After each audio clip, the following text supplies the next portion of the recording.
Few things on earth could be as sickeningly, mortifyingly terrifying as an encounter with the mysterious creature known as the Hellhound. Recorded sightings of this demonic dog-like beast have been steady since the year 1127, and in addition to Hellhound, you might have heard it called Old or Black Shuck, Barguest, Hairy Jack, Padfoot or Moddy Doo.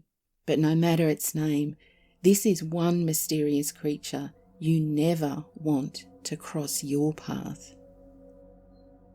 On August 4th, 1577, a fierce storm lashed the east coast of England, thrashing the small town of Bungay, County Suffolk.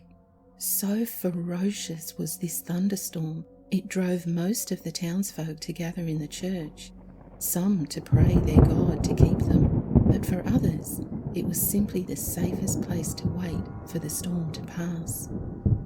You see, in those days, many houses were built of timber and thatch and undefendable against fire caused by lightning strike. Fair to say the townsfolk were justified in fleeing to the stone church, no matter their motivation, for that very thunderstorm was recorded as darkness, rain, hail, thunder and lightning as was never seen the like. Even under the grace of their God, the people could not have felt truly safe. The force of the thunder caused the whole building to shake. The interior of the church had been plunged into darkness by the storm, the only welcome light coming from brief flashes of lightning through the windows. As the townsfolk kneeled in prayer, a strange sound could be heard over the blasting wind and rolling thunder. It was an unfamiliar sound, a howling growl, low and deep, coming from outside the church doors and terrifying those who were sheltering inside. The storm itself was of such force, many feared it was punishment from their God, but to hear such a menacing, unearthly growl above the sound of the storm, or many feared for their mortal souls. People huddled in groups for comfort as the rain pounded on the roof and the wind blasted into the walls of the church, and yet, still, over the noise of the storm, they could hear the terrible rumble from behind the tall wooden door. Suddenly, the church doors burst open and in strode a giant dog-like beast. Some said it was as big as a calf, with a shaggy black coat and huge eyes which burned with red flames. A sound emanated from the beast, beginning as a recognizable low growl, but which soon swelled into a deafening bellow which those present described as reverberating off the church walls. As the echo tossed through the building, the beast, as though reaching a furious climax, tore around the church, randomly attacking the congregation. It was recorded by one who was there that all down the church, in midst of fire, the hellish monster flew, and, passing onward to the choir, he many people slew. Then, as suddenly as it had appeared, the hound from hell turned and ran out of the church, leaving in its wake a scene of torn flesh, detached limbs, streams of blood, and untold carnage. Survivors within the Bungay church were faced with the unthinkable notion that their church, their place of spiritual and physical sanctuary, had been violated by something so foul it could only be raised from the depths of hell itself. But this beast wasn't done. As the storm raged on, it bounded 12 miles across fields and over stone walls until it reached the town of Blythburgh. Its mind set on the destruction of a second house of worship, it approached the Holy Trinity Church, which, suffering under the same fierce storm, also sheltered many local townsfolk. Accounts from those who were present in the Holy Trinity Church that day suggest this second attack was faster, even more terrifying than the first.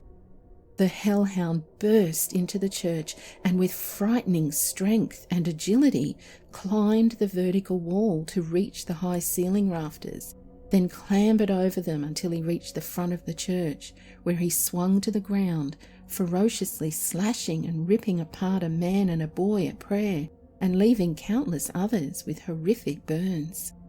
An eyewitness account stated that the Hellhound flew with wonderful force to no little fear of the assembly in a hideous and hellish likeness. Was it the wild storm which raised this hellhound from its ancient habitat and whipped it into a vicious frenzy, or did the storm simply serve as an opportunity for it to attack devout groups of humans in their houses of worship? One thing is certain, this hellhound made a point of leaving a little something to ensure his visit would never be forgotten. On exiting the church, it dragged its burning claws down the inside of the large wooden church door, leaving scorched claw marks known as the Devil's Claw and visible to this very day. Interest in this giant demonic dog has been so popular and widespread for so long that its presence is commonplace now within our culture. Perhaps the most famous hellhound is featured in Arthur Conan Doyle's The Hound of the Baskervilles, but there are countless others too, from The Omen to The X-Files and even the Harry Potter series. If you enjoy true tales of strange encounters, please consider becoming a member of my YouTube channel. Just click on the join button below for more info on how to join and the exclusive treats I have for members. Now let me whisk you away to the Isle of Man. The dark chambers and tunnels of Peel Castle on the Isle of Man hold many terrible secrets and harbour many phantoms. Built by Vikings in the 11th century, Peel Castle was a majestic fortress which also cast an impressive silhouette in the waters of the Irish Sea. On entering the castle, though, any feeling of awe was quickly forgotten. Often heavily garrisoned with British soldiers, Peel Castle also acted as a prison. Most areas within the prison were dark, damp, and very cold, and the everyday lives of its guards could be monotonous and dreary. But one day, that all changed. Now, the main guard room was just inside the great entrance gate of the castle, and a passage used to lead from it through one of the old churches to the captain of the guard's room. At the end of each day, one of the soldiers stationed in the guard room locked the castle gates and carried the keys through the dark passage to the captain. The soldiers would take it in turns to do this. One day, the castle guards noticed an unusually large black dog with rough curly hair appearing in various areas of the castle. The dog belonged to no person at the castle. Nobody knew where he came from. But every night, when the candles were lit in the guard room and the fireplace was burning brightly, the huge dog would wander out from the dark passage and lay itself down by the fire. The dog made no sound. It made no attempt to interact with the guards sitting about the room. It just lay before the fire until the break of day. Then it would get up, stretch, turn around, and walk back down the dark passage. At first, the soldiers were terrified of the dog.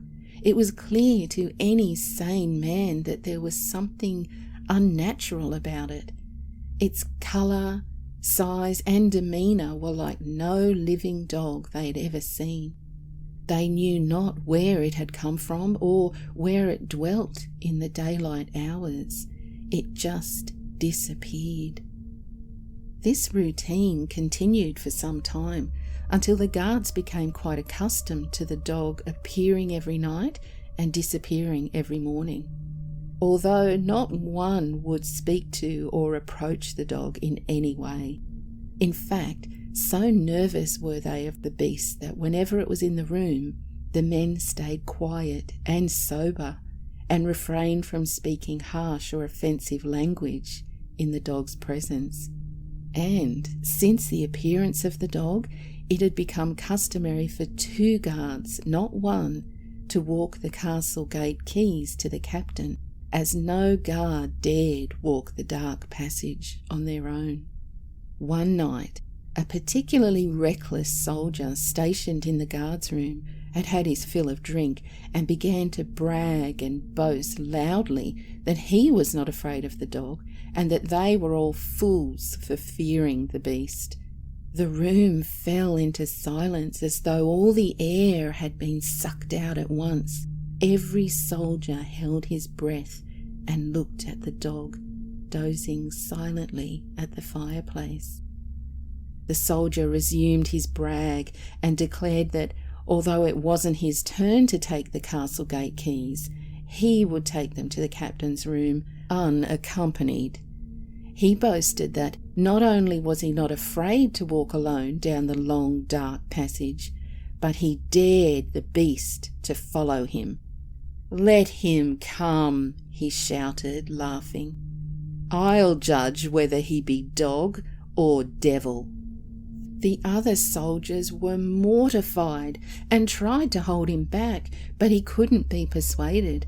He picked up the keys and stumbled into the dark passage alone. To the horror of all those present, the huge black dog slowly got up from its place before the fire and followed him down the dark passage.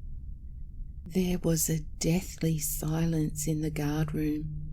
For several minutes, not a sound was heard but the dashing of the waves on the steep rocks on the outside of the castle.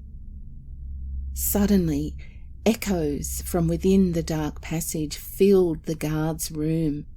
Piercing, unearthly screams and howls chilled the blood of all present. No soldier dared to speak or move. Not a one made for the passage to help the drunken soldier, but all stood motionless, listening to the cacophony of pain and terror. So they stood for several minutes. Then the soldiers heard the unmistakable sound of footsteps coming toward them from the passage. The drunken soldier appeared in the door. His face was ghastly pale and twisted as though distorted by fear.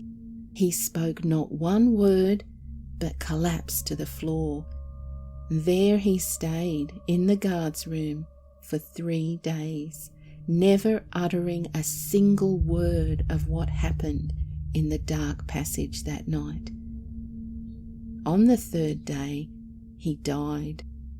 As for the black dog of Peel Castle, well, he was never seen again. Until next time, keep your eyes and ears open. Cheerio!